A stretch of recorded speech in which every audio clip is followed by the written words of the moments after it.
Es increíble lo lejos que puede llegar la gente para conseguir su objetivo, aunque sea secuestrando y traumatizando a una persona inocente. Echa un vistazo a lo que este acusado dijo en la corte, y la propia víctima declaró que el sexo no significa tanto para ella. Este es un hombre que secuestró a su exesposa y la agredió sexualmente. Mira lo lejos que llegó este hombre para secuestrar a una niña de 13 años. Se afeitó la cara, todo el pelo de la cabeza, y se duchó antes de salir hacia la casa de los Klaus para que no se pudiera localizar ADN ni huellas dactilares. Bueno, ¿adivina quién acabará en la cárcel y no verá la luz del día en mucho tiempo? Estoy deseando que conozcas a la nueva población de personas con las que te vas a quedar los próximos 47 años. Craig Ross Jr. Están en un divertido fin de semana de acampada familiar, y por culpa de un hombre, sus vidas han cambiado para siempre. Ese hombre pasará el resto de su vida en prisión. El mejor resultado que podríamos pedir. Los acontecimientos que condujeron a la sentencia de Craig Ross Jr. fueron nada menos que una pesadilla para la comunidad. Todo comenzó cuando una niña de 9 años desapareció mientras montaba en bicicleta en el Parque Estatal del Lago Moreau. La desaparición conmocionó al condado de Saratoga, provocando una frenética búsqueda por parte de las fuerzas del orden, amigos y familiares. El caso se resolvió cuando se descubrió una nota de rescate en el buzón de la familia. En la nota aparecía la huella dactilar de Craig Ross Jr., un hombre de 46 años del condado de Saratoga. Esta prueba crucial condujo a las autoridades hasta Ross, que había mantenido cautiva a la niña en una caravana en el pueblo de Milton.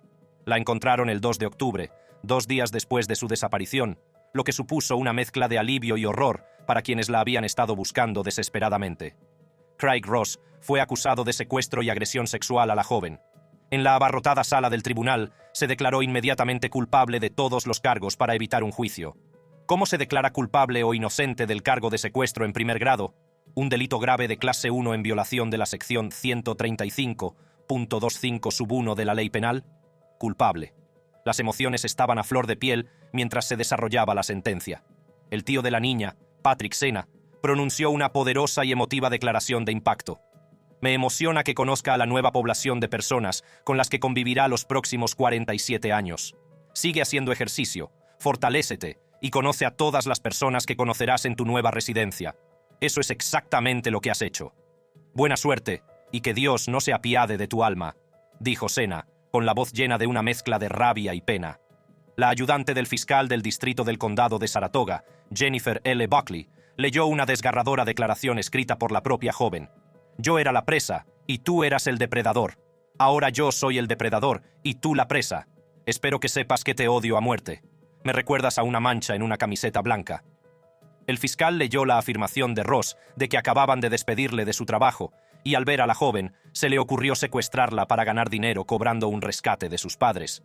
El acusado sugiere durante su entrevista con la libertad condicional que sus acciones fueron causadas por haber sido despedido del trabajo y que secuestró a la víctima para conseguir dinero de rescate para aliviar su estrés financiero. ¡Qué absurdo! Insultante a nuestra inteligencia, y simplemente no es digno de creerse esa afirmación. Evidentemente, esta afirmación demuestra que Ross no premeditó este secuestro, sino que planeó impulsivamente secuestrarla y abusar sexualmente de ella. Da a entender que iba conduciendo por el parque y que esta idea le vino a la cabeza cuando vio a la víctima pasar en bicicleta junto a él por la carretera de Blue Park.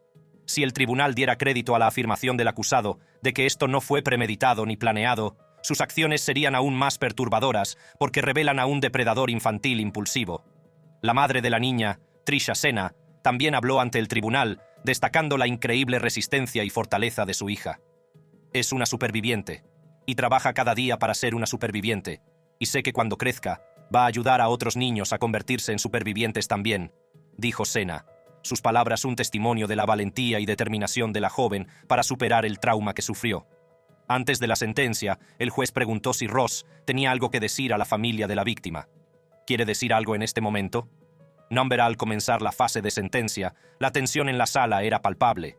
El juez James Murphy se dirigió a Craig Ross Jr. directamente. Sus palabras cortaron el silencio. Senior Ross, incluso cuando se le da la oportunidad, hoy en la seguridad de una sala de audiencias, si usted simplemente pedir disculpas o mostrar algún remordimiento de este registro que con la familia presente y se define para hacerlo, dice mucho acerca de la persona que eres. El juez dictó entonces una sentencia por la que Ross pasaría de 47 años a cadena perpetua por el secuestro y agresión sexual de la joven. La sala, llena de familiares, amigos y ciudadanos preocupados, estalló en una mezcla de alivio y tristeza cuando se anunció la sentencia. Ross y sus abogados decidieron no hablar, dejando la sala en un profundo silencio. Fuera del tribunal, la fiscal del distrito del condado de Saratoga, Karen Hagen, se dirigió a los medios de comunicación y a la multitud congregada. Expresó su gratitud al gran equipo de agentes de la ley y voluntarios que trabajaron incansablemente para poner a salvo a la niña y a Ross ante la justicia. Y como el trabajo de mi oficina es buscar la justicia, justicia para la víctima del delito y para la comunidad, les presento lo que ha sucedido hoy con la sentencia que el juez Murphy impuso, dijo Hagen. Sus palabras resonaron en la multitud. Si bien eso era digno de un secuestrador impulsivo como Ross Jr., el siguiente acusado le chocará incluso por lo lejos que pueden llegar para secuestrar a cualquiera. Michael Webb. En una noche de sábado aparentemente ordinaria, 18 de mayo de 1919, la tranquilidad de la Sexta Avenida de Fort Worth fue destrozada por un suceso horripilante. A las 6:38 de la tarde, una niña de 8 años y su madre paseaban por la calle, disfrutando de lo que debería haber sido una tarde tranquila. De la nada, Michael Webb, un hombre de 51 años, surgió como un depredador entre las sombras. Webb, con siniestras intenciones, agarró a la niña y la apartó de su madre. La madre, en un intento desesperado por salvar a su hija, se defendió ferozmente. La lucha fue intensa, pero Webb la dominó y la tiró al suelo. Todo el secuestro fue grabado en un vídeo de vigilancia del barrio. El vídeo muestra el coche de Webb huyendo a toda velocidad, dejando a la madre indefensa y angustiada en la acera. «Ayúdenme, ayúdenme, por favor. Acaban de secuestrar a mi hija». Los gritos de auxilio de la madre resonaron por todo el barrio, alertando a los vecinos. En cuestión de minutos, la comunidad entró en acción. Las llamadas inundaron el departamento de policía local y se enviaron agentes al lugar. La unidad de casos graves del Departamento de Policía de Fort Worth, integrada por representantes de las fuerzas del orden locales, se movilizó rápidamente para buscar a la niña desaparecida. Al difundirse la noticia, amigos, voluntarios y agentes de policía recorrieron la ciudad de Fort Worth, decididos a encontrar a la niña. Se distribuyeron folletos con la foto de la niña y se difundieron por las redes sociales mensajes en los que se instaba a todo aquel que tuviera información a que la facilitara. Mientras tanto, Webb, que había conseguido secuestrar a la niña, se dirigió al aparcamiento de una iglesia. Con el paso de las horas, la búsqueda se intensificó. Hacia medianoche, una pista crucial condujo a los agentes de policía de Forest Hill a la habitación de hotel de Webb.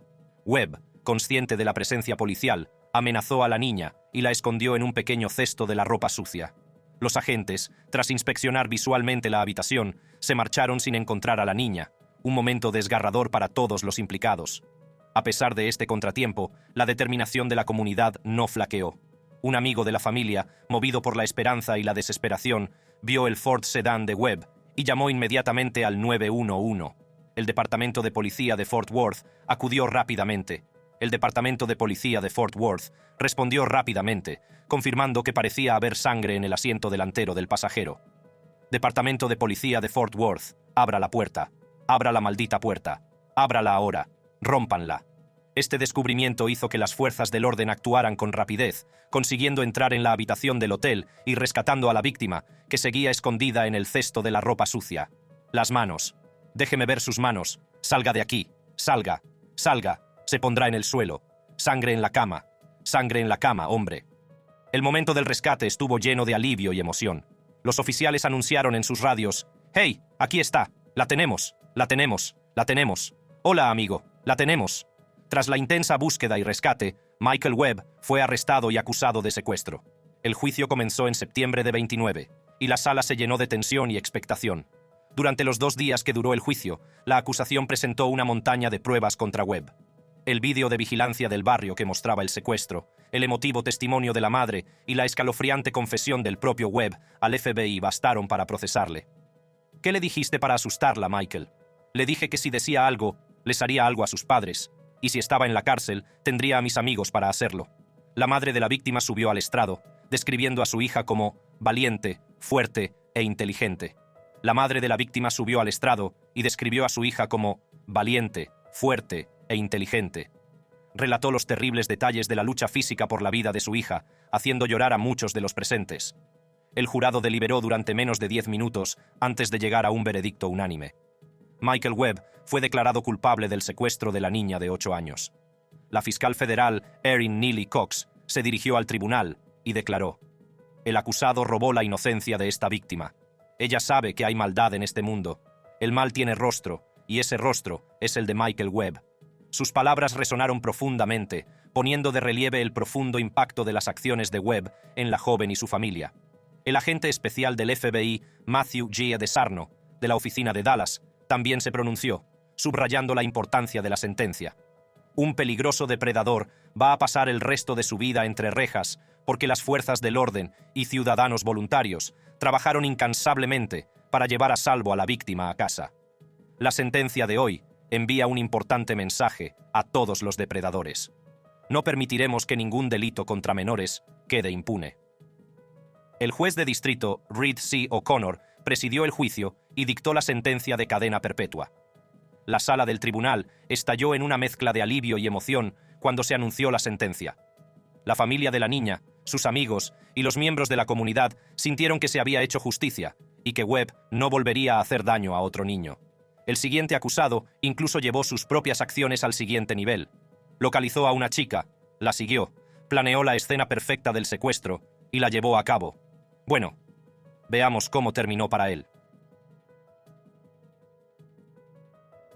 Jake Patterson. Jake Patterson, un hombre de 21 años de Wisconsin, vio por primera vez a Jamie Closs, de 13 años, en una parada de autobús mientras se dirigía a un trabajo temporal en una fábrica de queso.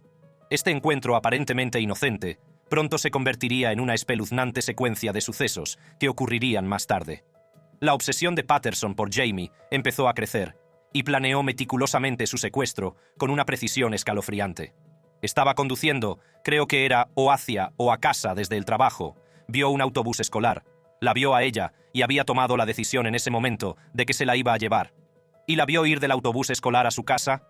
No creo que eso se diga específicamente en la denuncia penal, pero fue allí donde la observó. En octubre de 18, Patterson decidió secuestrar a Jamie. Se armó con la escopeta del calibre 12 de su padre y tomó medidas extremas para evitar dejar pruebas forenses. Se afeitó la cara y la cabeza, asegurándose de que no quedara ni pelo ni células de la piel. Su siniestro plan se puso en marcha. Se afeitó la cara, todo el pelo de la cabeza y se duchó antes de salir hacia la casa de los Claus para que no se pudiera localizar ADN ni huellas dactilares. El hecho de que apagara el motor y los faros para ocultar su llegada a la casa de los Claus. Hecho de que había tomado la decisión de que iba a disparar a cualquiera que estuviera dentro. Patterson hizo múltiples intentos de secuestrar a Jamie. Condujo hasta la casa de los Claus 2 veces ese mes, pero se asustó al ver coches en la entrada o al ver luces y gente en la casa. Sin embargo, estaba decidido y no se rindió. En su tercer intento, en la madrugada del 15 de octubre, Patterson finalmente dio el golpe. Jamie se despertó por los ladridos de su perro e inmediatamente alertó a su padre, James Closs. James se dirigió a la puerta principal, inconsciente del peligro que acechaba fuera. Patterson disparó y mató a James en la puerta. Denise Closs, la madre de Jamie, llamó al 911, pero no pudo hablar con el operador. Ella y Jamie se escondieron en un baño, con Denise abrazando a Jamie, tratando de proteger a su hija de la amenaza inminente. Patterson, armado y peligroso, irrumpió en el baño. Ató las manos y los tobillos de Jamie con cinta adhesiva y le tapó la boca para silenciarla. Luego disparó mortalmente a Denise, dejando que Jamie presenciara el horrible asesinato de su madre. Con Jamie atada y aterrorizada, Patterson la arrastró desde la sangrienta escena del crimen hasta el maletero de su coche. Se adentró en la noche y desencadenó una búsqueda masiva de la niña desaparecida. La pequeña ciudad de Barron, con una población de 3.400 personas, se sumió en la confusión mientras las autoridades y los voluntarios recorrían el campo, buscando desesperadamente a Jamie. Patterson se llevó a Jamie a su remota cabaña de Gordon, a 65 millas al norte de Barron. La cabaña, rodeada de densos bosques, se convirtió en la prisión de Jamie durante los siguientes 88 días. Indicó que si le paraba la policía, era probable que disparara a los agentes con los 3 cartuchos de escopeta que le quedaban. Guardó el cartucho de escopeta dentro de su casa durante 2 semanas, por si venía la policía. El cautiverio de Jamie Closs, en la remota cabaña de Jake Patterson, fue una terrible experiencia que duró 88 días. Patterson tomó medidas extremas para asegurarse de que Jamie permaneciera oculta y obediente. La obligaba a esconderse debajo de la cama doble de su dormitorio cada vez que recibía visitas, incluido su padre. Para evitar que se escapara, apiló contenedores y cubos de la ropa sucia alrededor de la cama y colocó pesos encima. Esta prisión improvisada estaba diseñada para que Patterson se diera cuenta si Jamie intentaba moverse. La vida de Jamie bajo el control de Patterson estaba llena de miedo e incertidumbre. A veces la obligaban a permanecer debajo de la cama hasta 12 horas, sin comida, agua ni acceso al baño. Patterson utilizaba la intimidación y la violencia para mantenerla a raya. Jamie dijo a los detectives que una vez Patterson la golpeó con fuerza en la espalda. También gritaba y golpeaba las paredes para asustarla, especialmente cuando se daba cuenta de que había intentado salir de debajo de la cama. A pesar del miedo constante y de las duras condiciones, Jamie nunca perdió la esperanza. Durante 3 meses, la policía y voluntarios de todo el norte de Wisconsin la buscaron incansablemente, siguiendo miles de pistas. El 10 de enero de 29, Jamie tuvo por fin la oportunidad de escapar. Patterson le dijo que se marchaba unas horas para solicitar un trabajo de almacén en una distribuidora de licores de la ciudad de Superior. En cuanto se fue, Jamie aprovechó el momento. Apartó las pesas y los contenedores, salió de debajo de la cama y abrió la puerta principal. Salió a la propiedad nevada, vestida solo con un pijama y las zapatillas de Patterson. La huida de Jamie fue casi milagrosa. Se encontró con una mujer que paseaba a su perro, que inmediatamente reconoció a Jamie por las noticias. Caminaba hacia mí llorando, diciendo: «Tienes que ayudarme, tienes que ayudarme». La mujer llevó a Jamie a la casa más cercana, donde llamaron al 911. La llamada desencadenó una cadena de acontecimientos que llevarían a la detención de Patterson y al rescate de Jamie. Patterson regresó a la zona poco después de la fuga de Jamie y fue detenido por las autoridades. Durante su entrevista con los investigadores, confesó detalladamente el secuestro y los asesinatos. Expresó remordimiento por sus actos y afirmó que haría cualquier cosa por recuperar lo que había hecho. Su calculado plan para secuestrar a Jamie condujo a los brutales asesinatos de sus padres, James y Denise Close, el 15 de octubre de 2018. Durante 88 angustiosos días, Jamie soportó condiciones inimaginables en la remota cabaña de Patterson, oculta bajo una cama y sometida a miedo e intimidación constantes. Su milagrosa fuga, el 10 de enero de 1919, trajo una oleada de alivio y alegría a su pueblo natal de Barron, Wisconsin. Patterson fue detenido poco después y se declaró culpable de todos los cargos que se le imputaban. La segunda acusación es la siguiente. El lunes 15 de octubre de 2018, o alrededor de esa fecha, en el condado de Barron, Wisconsin, usted causó la muerte de Denise J. Close con la intención de matar a esa persona y, tras ser declarado culpable, será condenado a cadena perpetua. ¿Cómo se declara a ese cargo? Culpable. El arresto de Patterson y su posterior sentencia a cadena perpetua sin libertad condicional aseguran que nunca volverá a hacer daño a nadie. Los fiscales leyeron la declaración de impacto de la víctima de Jamie. Me robó a mis padres. Me robó casi todo lo que amaba. Por 88 días trato de robarme, y no le importo a quién lastimo o a quién mato para hacerlo. Debería estar encerrado para siempre. El siguiente caso es un acusado que se aprovechó de la ahijada de su nueva novia. Granville Ritchie. En mayo del año 24, la ciudad de Tampa fue sacudida por un crimen tan atroz que dejó a la comunidad en estado de shock y luto. Felecia Williams, de 9 años, quedó al cuidado de una amiga de la familia, Ebony Wiley. Wiley, en quien confiaba la familia de Felecia, debía ser una guardiana segura. Sin embargo, tomó la fatídica decisión de dejar a Felecia sola con Granville Ritchie, un hombre que pronto revelaría su naturaleza monstruosa. Ritchie, que no tenía ninguna relación previa con Felecia, se aprovechó de la situación de la forma más horrible posible. Abusó de la joven y la estranguló hasta matarla. Los detalles del crimen son escalofriantes y difíciles de comprender. Los fiscales describieron cómo Ritchie no tuvo piedad, cometiendo actos de una crueldad indescriptible contra una niña inocente. Después de acabar con la vida de Felecia, Ritchie trató de encubrir su crimen, reclutando a Wiley en sus esfuerzos. Wiley, movido por el miedo y el instinto de conservación, mintió a la policía durante la investigación. ¿Por qué le dijo que les hiciera saber que había una mujer en la casa? Porque no quería que la vieran como una mala madrina que la dejaba con él, y él era un irresponsable y la dejaba ir a la tienda. Ella admitió en el estrado durante el juicio de Ritchie que había inventado historias para protegerse. Primero estaba como, Dios mío, ella no vino a casa. No apareció ni nada. Y luego pregunté. Dije, no hiciste nada. Hasta que dijo, no. Dije, no. Tengo que preguntar. Él es mi no. No voy a hacer nada. No voy a hacer nada. Dije. Ok, dije. Pero ella no aparece. No sé dónde está. El juicio de Granville Ritchie comenzó en 1920 y la sala estaba llena de tensión y emoción. La fiscalía presentó un caso convincente, detallando los horribles actos que Ritchie cometió contra Felecia. En septiembre de 20, el jurado llegó a un veredicto. Granville Ritchie fue declarado culpable de violación y asesinato de una niña. Al año siguiente, fue condenado a muerte. Por lo tanto, el tribunal considera que la pena de muerte es la pena apropiada que el tribunal debe imponer por el asesinato de 9 años de edad, Felicia Williams. El acusado, Granville Ritchie, es por la presente condenado a muerte. El acusado será entregado a la custodia del Departamento Correccional de Florida, en la prisión estatal de Florida. El juez tenía algunas cosas que decirle después de sentenciarlo a muerte y a múltiples cadenas perpetuas.